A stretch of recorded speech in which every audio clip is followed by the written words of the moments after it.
Welcome to Rosedale Fields. Kyle, Marshall, third generation, fifth generation, working together at Rosedale Farms. Right behind you, you can see Kyle and I work every day, and all our team of a lot of high school and college kids from Simsbury and the Valley. We work together in trying to create the best vegetables in the Valley. We grow almost 50 acres of vegetables. People don't realize it. We are the largest fruits and vegetable grower in Simsbury and probably the Valley.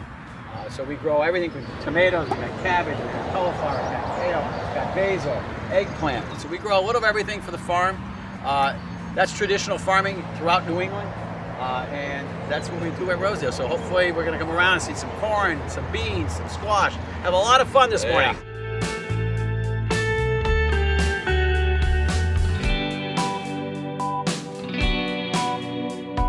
My name's Kyle. I'm a fifth generation farmer here at Rosedale Farms and Vineyard. I'm a senior at Yukon currently. And I'm here today to show you all the corn that we have. So we have 3 different kind of varieties. We do butter sugar, super sweet, and white corn. As you can see here, we have a butter and sugar lot here, and then a super sweet lot here, and a white lot right over there. So we plant about every week here at Rosedale to try to keep the crops rotated well and to ensure that we have corn every single day.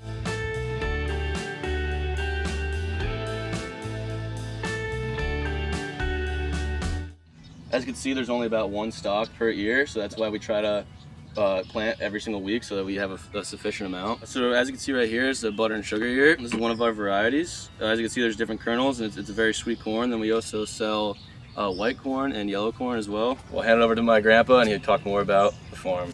God. There, yes, as my grandson Kyle mentioned, he's the 5th generation, and he's kind of taken over a lot of the corn responsibilities, and he's doing a fantastic job. And one of the things that really I think makes us stand out is that we stay on top of our corn, and that's important for some of the people at home. You should look for corn that has nice dark green husks. That means it's nice and fresh when you purchase it. This was planted April 6th, and we'll start planting, as you can see, we're just starting to harvest this in July, almost what, April, May, June, 90 days before our corn is ripe. So unlike a donut or anything else, corn, vegetables take a long time, all through types of weather, through rain, through heat. What do we have, 100 degrees for a couple of days. We had to irrigate this when we had a drought 2 weeks ago, and of course then we had 11 inches of rain. So I think it's part of the things that we try to really do at the farm is really have a fresh product every day and give people a lot of choices. Back to you, Kyle. Thanks, Grandpa. So here at Rosedale, we grow many different kinds of squash. We plant about every 2 weeks, and we plant by hand. Right here we have some zucchini, some supermic, and some green squash. As you can see right here, we have many different varieties. As you can see, we also pick the squash blossoms, and we sell them to restaurants and stuff like that. We grow in many different locations around the farm. We try to plant every single week or so we have enough squash throughout the whole entire season. We start planting relatively early because it takes about 60 to 90 days for the squash to blossom. We normally try to harvest the squash around early June to mid-June. For home gardeners, squash would be a great crop for you guys to have. It can grow, it's pretty versatile and can grow through about any weather condition, and it's good till about October. Now let's go over to the tomatoes.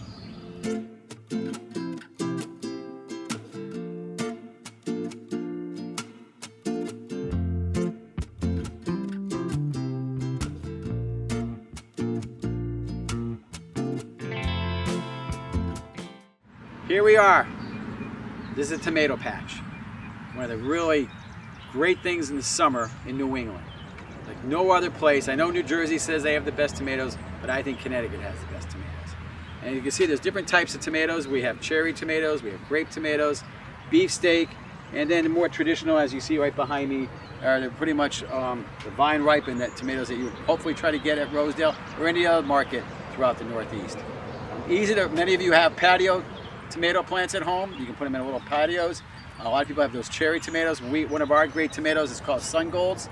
So you can buy, when you look for a nursery, you look for the Sun Golds. They're like an orangey, small cherry tomato. Probably the most delicious tomato you'll ever have in your whole life. And then these are pretty much, these are called actually the old type Jet Stars. So they're kind of the heirloom, and that's another category that we really pride ourselves.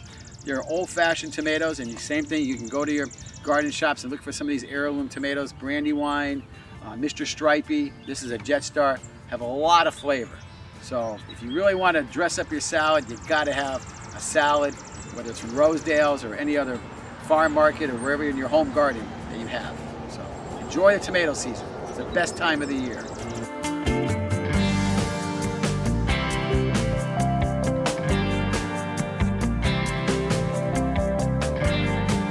So the growing process of tomatoes is a little bit more difficult than the squash, for sure. But so we get them from the greenhouse at first. We plant them early May, normally after the first frost. And we plant them by hand. They start off as little plants. We plant them every few feet. Once they get to a certain height, we start staking the tomatoes. As you can see behind me, there's a process where we do metal stakes about every 5 tomatoes to ensure the stability, and then 5 wooden stakes through there. Then we put ties on each of the tomatoes to make sure they stay upright. If you're growing tomatoes at home, make sure you don't give them a lot of water. They don't like a ton of water, just enough for the roots. So yeah, once you plant your first tomatoes, they're good for pretty much the whole entire summer and into the fall. So you could have tomatoes your whole entire year if you want. If you're growing at home, there's many different kits that you could buy for 1 or 2 singular plants that make it very easy. Growing at scale can be a little bit more challenging, as you have to make sure they're all standing up and tied. Even though tomatoes are labor intensive, we still love growing them, and it's a big part of Rosedale Farms.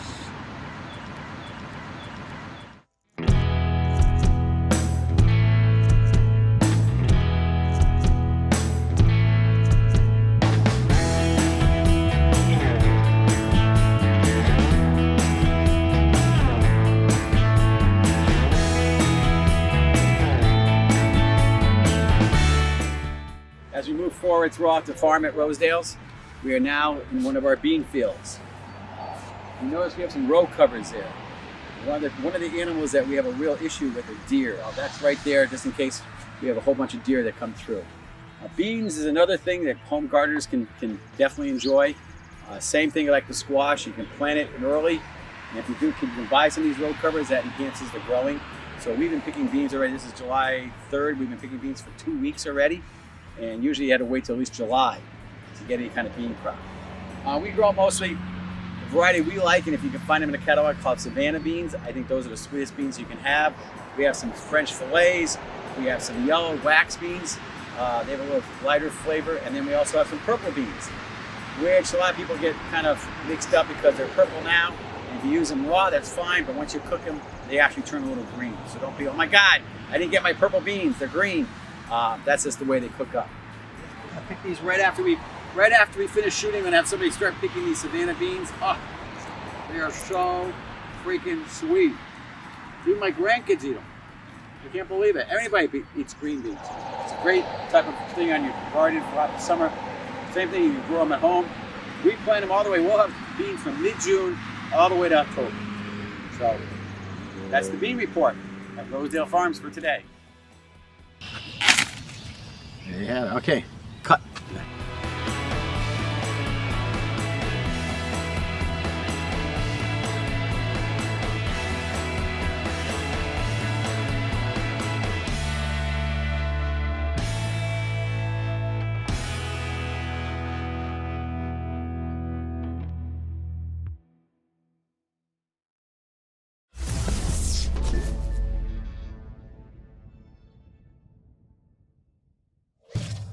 Funding for Simsbury Community Television is provided in part by contributions from viewers like you.